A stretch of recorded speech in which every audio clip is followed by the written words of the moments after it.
Number 10. Military machines. Even the most remote parts of the globe are home to spectacular war machines. Dmitry Osadji is a photographer and history enthusiast who spent 5 years traveling to more than 50 countries on his quest to capture these historic vehicles on film before they rust away and disappear.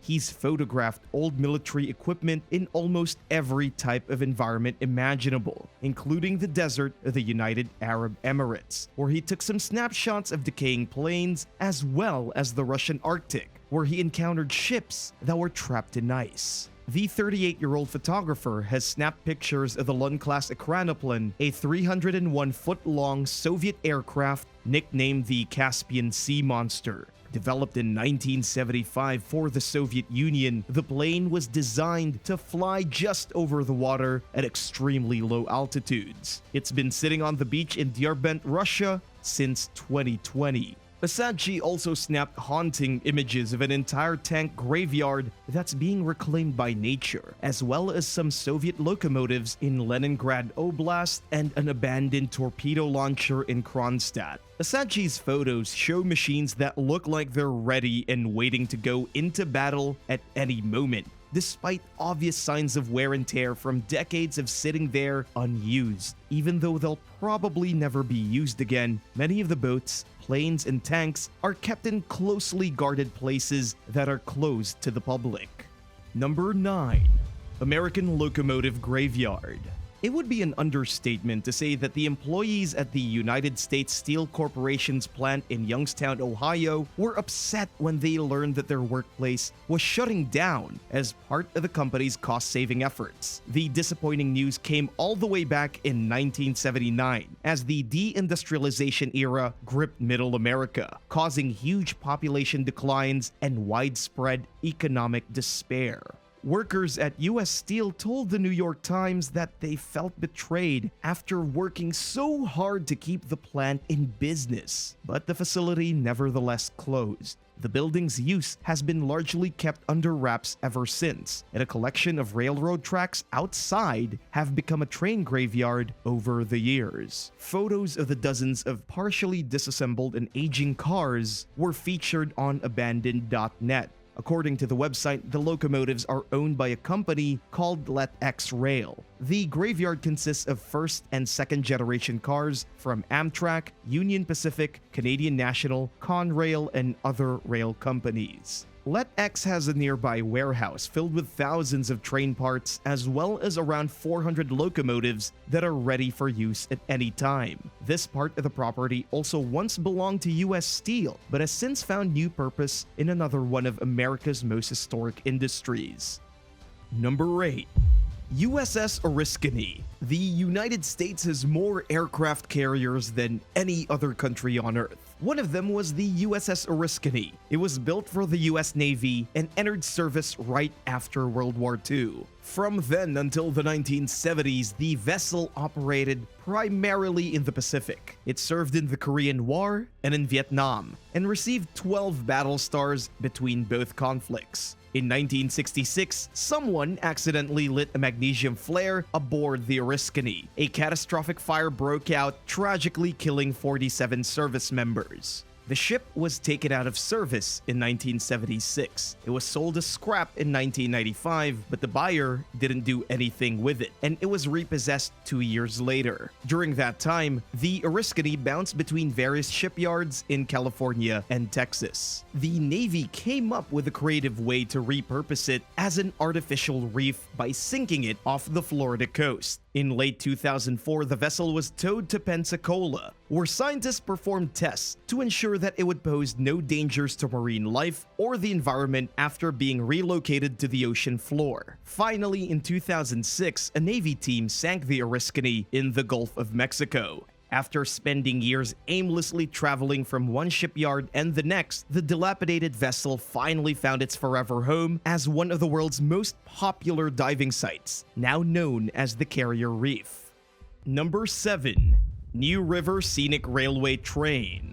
From 2008 to 2010, the New River Scenic Railway took tourists on a 62-mile journey through eastern Tennessee. The train ride was born from the idea of a pair of innovators from the region who wanted to start a tourism business. They negotiated with a coal company that owned the tracks for access to the line and bought a locomotive out of Arizona for their train, along with a passenger car and a baggage car that was converted into a snack and gift stand. The scenic rides quickly became popular. Soon enough, the owners had to add another passenger car to the train to keep up with the demand. But after operating for just 2 years, the line fell under new ownership and it interfered with the ability to run the business. The train was parked at the end of its former line and has sat there ever since, nestled among the trees. For a while, the owners tried to take care of it, but it became too much to keep up with. According to train enthusiast John David Ezell, who spoke with local station WBIR, he further explained that whenever someone went to fix or maintain something on the train, something else went wrong. Eventually, they gave up on it.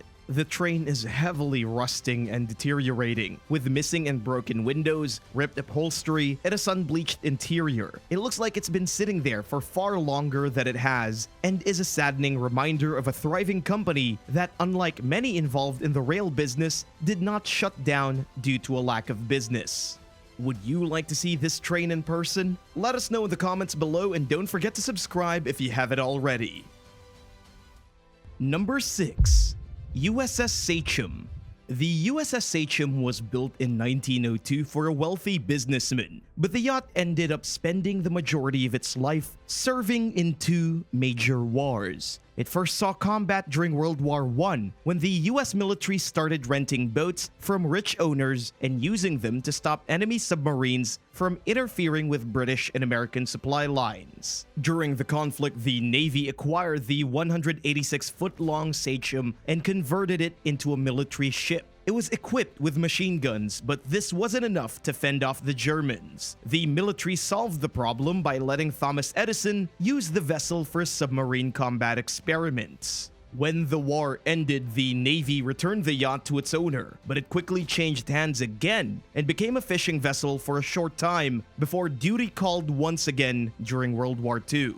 The Navy rented the Sampson after the Japanese attack on Pearl Harbor on December 7, 1941. This time, it was named the USS Scenic. Just like the First World War, the boat's job was to spot German U-boats. Between both wars, it earned an American Campaign Medal and 2 Victory Medals. The decorated vessel returned to civilian life after World War II. A New York City-based cruise company bought it and repurposed it as a recreational boat, during which time it was renamed the Sightseer, then the Circle Line 5. During the late 80s, the yacht was featured in Madonna's Papa Don't Preach music video, but its glory days ended shortly thereafter, when it was anchored along an Ohio River tributary near its owner's property in Petersburg, Kentucky. It then fell into disrepair. The Sampson hasn't moved since. Locals simply refer to it as the ghost ship. Its name is still visible on the rusting hull, at least for now. Seeing the yacht in its current state makes it difficult to imagine it as a proud military vessel or a luxury cruise liner. Number 5. Red Star Graveyard. During the early 20th century, the Hungarian railway network built the Red Star train yard, also known as the István Telek train yard, outside the city of Budapest. It was designed for performing maintenance and repairs on the country's rapidly expanding rail fleet. Soon enough, diesel engines began replacing locomotives, and the site ended up doubling as a scrapyard. Outdated equipment began to pile up on the property, and much of it remains there to this day. There are over 100 locomotives and cars at the train yard. Some are equipped with extremely rare engines. Others were reportedly used for transporting World War II prisoners to Auschwitz during the Nazi occupation of Hungary. There are also numerous Soviet-era trains. Only a few parts of the train yard are still actively being used today. Most of it is abandoned and has been largely forgotten, despite the train car's connections to significant historical events. Many believe that these pieces of equipment are worth preserving. Some of the neglected cars and locomotives were supposed to be relocated to a local museum. Sadly, this never happened, and the museum eventually closed. And due to a lack of funding, it seems unlikely that the vehicles will ever be restored. We can only hope that a generous donor comes along and decides to save these historic pieces from a certain doom. Number 4. Minsk. The Soviet aircraft carrier Minsk served in the Soviet Navy starting in 1975. It was decommissioned in 1994 after getting into a serious accident that the authorities remain suspiciously quiet about to this day. A Korea-based company bought the Minsk with plans to scrap it, but environmental protesters stopped the plan from following through, and it was instead towed to China. A group of videogame arcade owners fought to save the ship and ultimately ended up buying it for $4.3 million. But things took a bizarre turn in 2000 when the ship was repurposed as a military theme park called Minsk World. It changed hands several times over the following years before ending up in the ownership of a Chinese real estate company. Minsk World closed in 2016, and its new owners announced that it was being towed to a location near Shanghai for renovations. But that never happened, and the Minsk has been wasting away in the same spot for several years now. Drone footage revealed that the ship is in very poor condition, and it's clear that no work has been done on it, leaving some to wonder if the project was delayed or abandoned altogether. For now, the vessel's future remains uncertain. Number 3.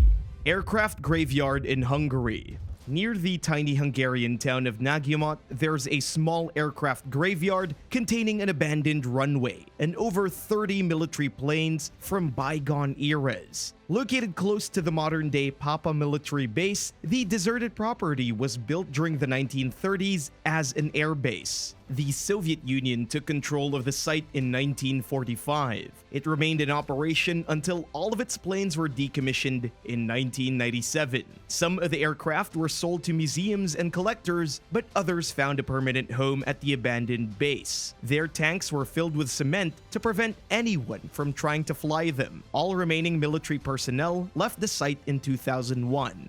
The former base is home to 5 Sukhoi Su-22 fighter jets and 29 Mikoyan Gurevich MiG-21s. Developed by the Soviet Union, these aircraft are known for their effective fighting capabilities. In fact, many countries have relied on these models since they were first introduced during the 1960s. The jets were especially popular among the Eastern Bloc countries, with the Hungarian military employing more than 250 MiG-21s at one point. Sadly, the planes at the abandoned property are sinking into the mud from the weight of the concrete they are filled with. Even worse, scavengers are dismantling the historic, decaying vehicles piece by piece over time. Number 2. Clemenceau.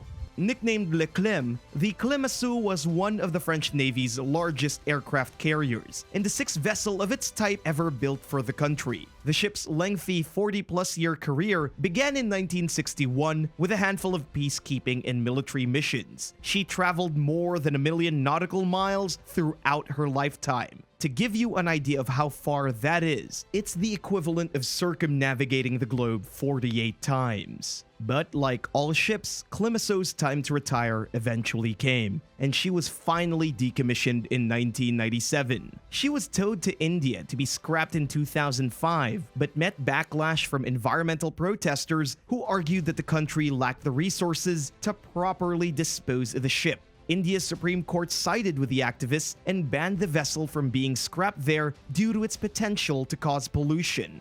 Over the next several years, Clemenceau changed hands numerous times and traveled to different countries under its various owners. It was finally dismantled in 2010 at a decommissioning facility in the UK. Number 1. Sturmovik. The Ilyushin Il-2 Sturmovik is a World War II-era Soviet-manufactured ground attack aircraft. Over 36,000 were made between 1941 and 1946, making it the most heavily produced military aircraft in aviation history. Yet only a dozen or so complete examples of the plane exist today. In 2017, Russian researchers recovered a rare single-seater Sturmovik from Lake Krivoy in Murmansk Oblast. Not surprisingly, the plane was extremely rusted and decaying, but for an aircraft that crash-landed and then sat in 60 feet of water for 75 years, it was in remarkably good condition. The team was able to make out its serial number and Red Army insignia, and they found propaganda papers and maps inside the cockpit. It appears as though the Sturmovik was struck by German troops, leaving the pilot with no choice but to perform a forced landing. He managed to travel back into friendly territory before ditching in the lake. Thankfully, he escaped alive. Shortly after the plane's discovery, news articles reported that it's being restored to airworthy status. It'll be the first single-seat Sturmovik that's capable of taking to the skies in modern times. Thanks for watching. Which of these abandoned vehicles did you find most interesting and why? Let us know in the comments below and don't forget to subscribe. See you next time. Bye!